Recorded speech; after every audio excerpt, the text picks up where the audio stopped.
Hey guys, welcome back to my channel. Today I am going to be talking about anxiety and the psychology of color. If you want to learn more about it, continue to watch. Let's get started. We are back to our regularly scheduled program. So for the month of March, I have decided to do a series on the 5 primary types of anxiety and incorporate the psychology of color in the series. I've decided to do that because experts have found that color actually has an influence on how you feel and how you act. And I will do a self-disclaimer right now that while experts have proven this, and there's been, research and studies done on it, and I have found it to have some truth in it in my life personally as well as professionally, there's still more scientific freaking thing going off. Anyway, there's still more scientific research that needs to be done on the whole spiel about the psychology of color. But me being the unconventional therapist that I'm including it in my series for the month of March. So let's get started. So today I'll be covering generalized anxiety disorder and specific phobia disorder. And the colors that I will incorporate in that discussion are brown, yellow, red. Let's throw in a little blue and a little purple in there too. Generalized anxiety disorder is when you have excessive, persistent worry just about everyday life. And it's to the point where it affects your daily activity. It basically affects your daily functioning. So someone who has generalized anxiety disorder, they're often, they're stressed, they're very fatigued, because their mind is just constantly going. It like won't shut up. So I'll demonstrate what that looks like. Did I send that email? I don't know if I sent that email. Should I have said that in that email when I sent it at work? I have to get to work tomorrow. When I get to work tomorrow, when is there going to be any traffic? If there's some traffic, maybe I should leave about 30 minutes early. I don't know. What in the hell am I going to cook for dinner? My kids want spaghetti. I want lasagna. What does my husband want? I know he said he didn't want to have beef anymore, but should I do turkey or chicken? Maybe I should ask him. But then if I ask him, I don't know how he's going to feel about it. The state of our country right now is basically like ish. Is there anything I can do to help with that? What can I join? What kind of organization can I get into to help? He said, maybe I should take a bath. Do I want to do a bubble bath or do I want to do a aromatherapy bath? That's what it looks like. And it just goes. It does not stop. People who have those type of racing thoughts where their mind just won't shut up, they never really experience a deep sleep. Usually they don't get to experience a deep sleep.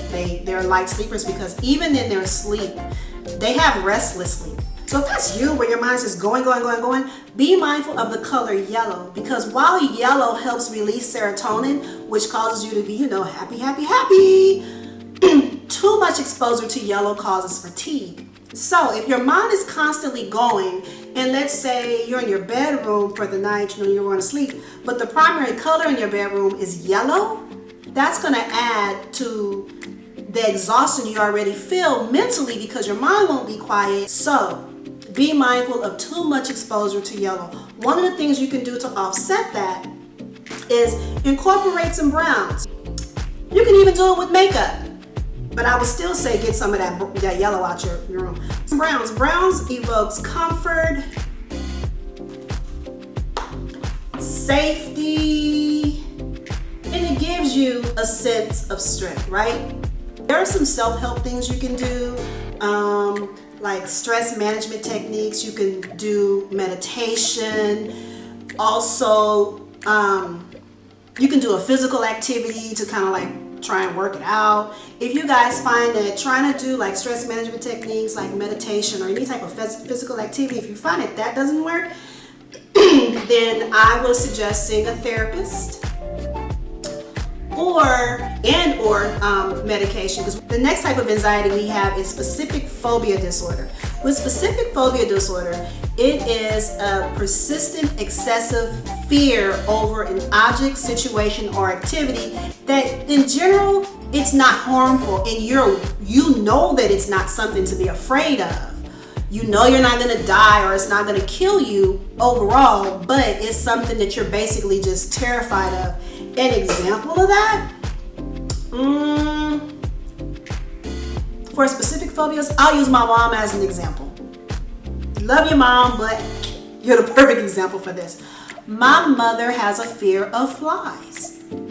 I remember as a kid, if there was a fly in the house, may it be one fly, a baby fly, it did not matter. If she heard a buzzing sound and it sounded like a fly, nobody was going to sleep and you was not going to leave the house until you killed that fly or got the fly out the house, period. Now she's fully aware that the fly cannot hurt her.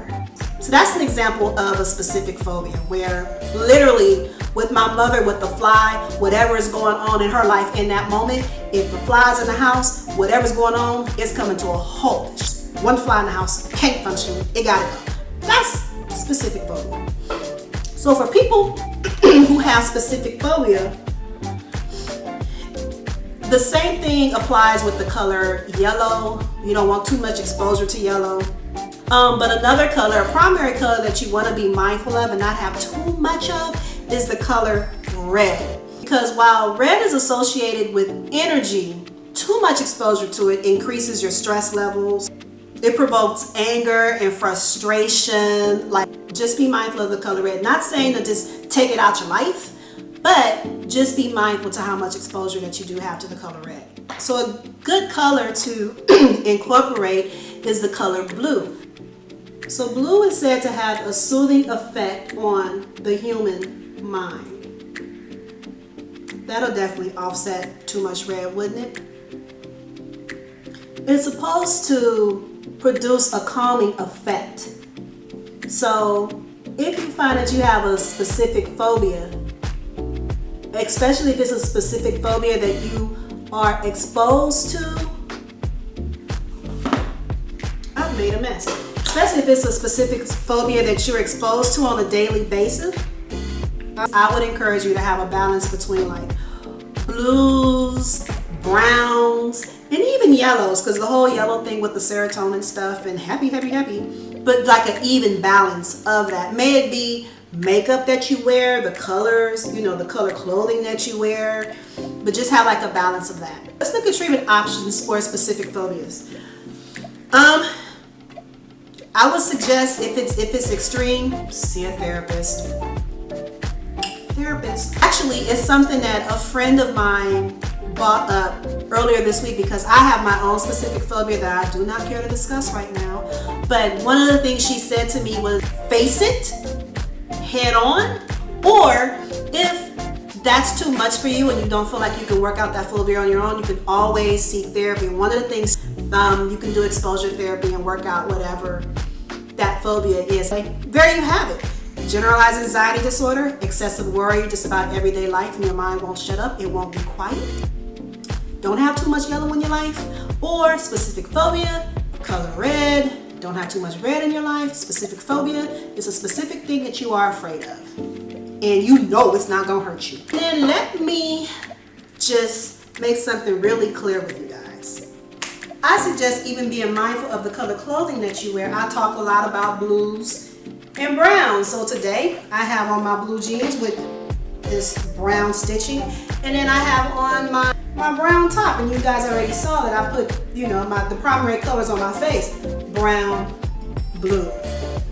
So even just little things like that can make a difference whether you realize it or not. Just being mindful of what you put on and feeling like you cute can be helpful, and you'll feel cute.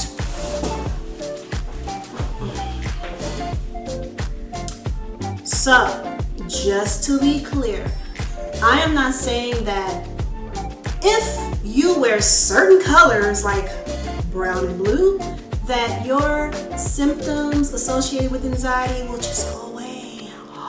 You're better. Nope, not saying that at all. But what I am saying is that if you're mindful on the colors that you expose yourself to, it can alleviate some of the symptoms that are associated with anxiety. That is what I'm saying. There's been studies done on this by experts. So that is what I'm saying. One more thing, you guys, the color purple. Y'all like my nails? Look, focus, focus, focus, focus. So purple. Purple's a good color too, because purple means royalty. So I'm royally calm today. Anyway, guys, see you next week. Next week I'll be talking about agoraphobia and panic disorders. So stay tuned.